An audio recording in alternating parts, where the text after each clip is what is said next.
I've always told my junior associates that in the world of high net worth wealth management, perception is reality. If you look like millions, people trust you with millions. As a senior vice president at one of the most prestigious private banking firms in the city, my entire brand was built on flawless execution, luxury tailored suits, and an unshakable, pristine reputation. My husband, David, was a senior data analyst for a logistics company. He was quiet, wore off-the-rack khakis, and spent his weekends tinkering with Excel spreadsheets and historical weather data. He was a safe, invisible background character in the glamorous movie of my life. I convinced myself that a woman of my caliber deserved someone who operated on my level. That person was Christian. Christian was a major venture capitalist and one of my firm's highest grossing clients. He was sharp, wealthy, and flew on private jets. Our affair wasn't just a physical escape, it was an ego trip. For 2 years, Christian and I managed our relationship with corporate precision. We only met during interstate client consultations. We used secure encrypted messaging apps, and I routed all our luxury travel expenses through Christian's corporate account under the guise of portfolio management fees. I was completely insulated. I had built a legal and financial fortress around my secret.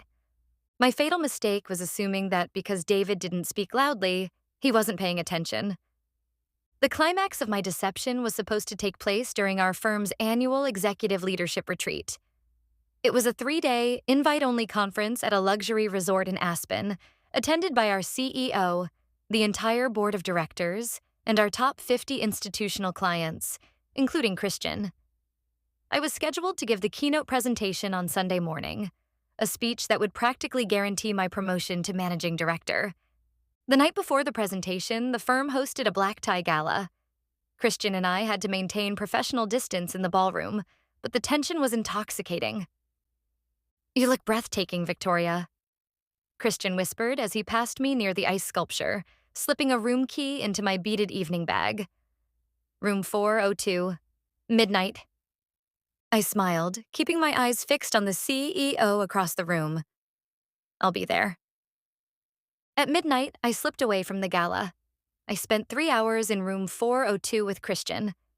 It was reckless, it was passionate, and it was the last time I would ever feel powerful. I returned to my own suite at 3:30 a.m. David was asleep, or at least pretending to be, his breathing slow and even in the dark. I quietly plugged my work laptop into the charger, checked my presentation deck one last time, and went to bed, completely at ease. Sunday morning arrived. The grand ballroom was packed. 50 of the most powerful financial minds in the country were sipping espresso, waiting for me to speak. I walked onto the stage in a custom-tailored white blazer, the applause washing over me. I felt invincible.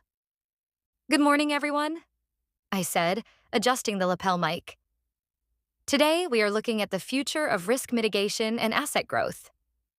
I pointed the clicker at the massive LED screen behind me and pressed the button to display my first slide.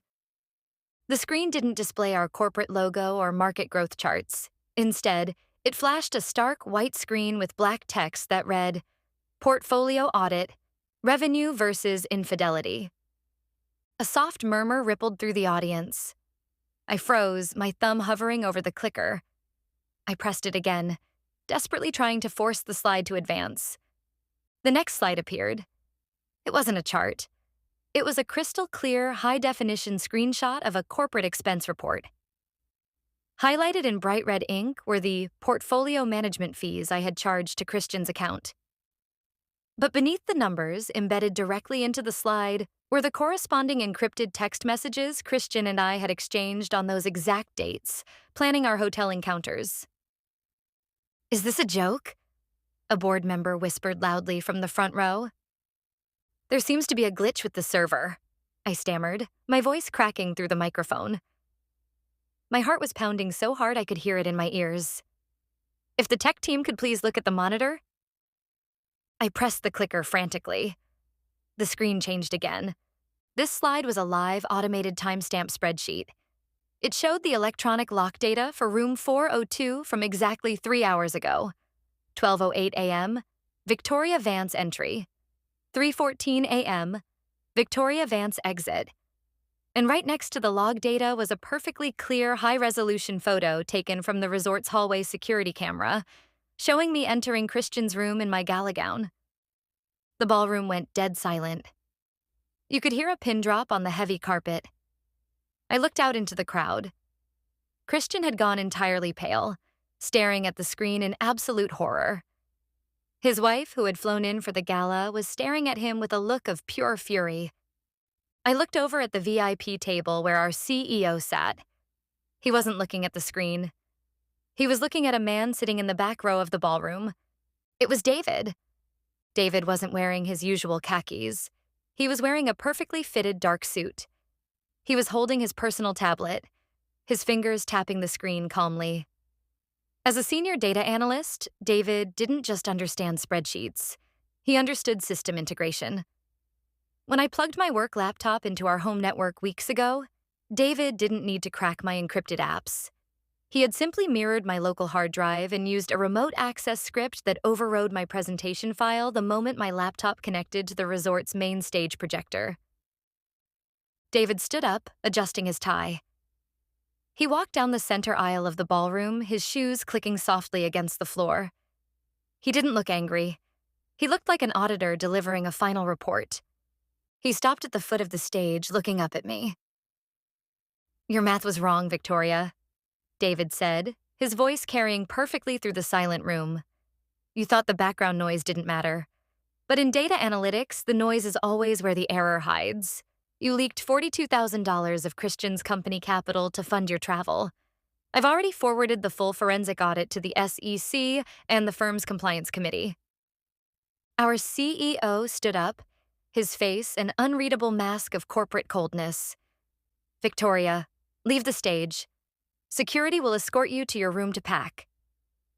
I couldn't move. My legs felt like lead. I watched David turn around, offer a polite nod to the CEO, and walk out of the ballroom. He didn't just end my marriage.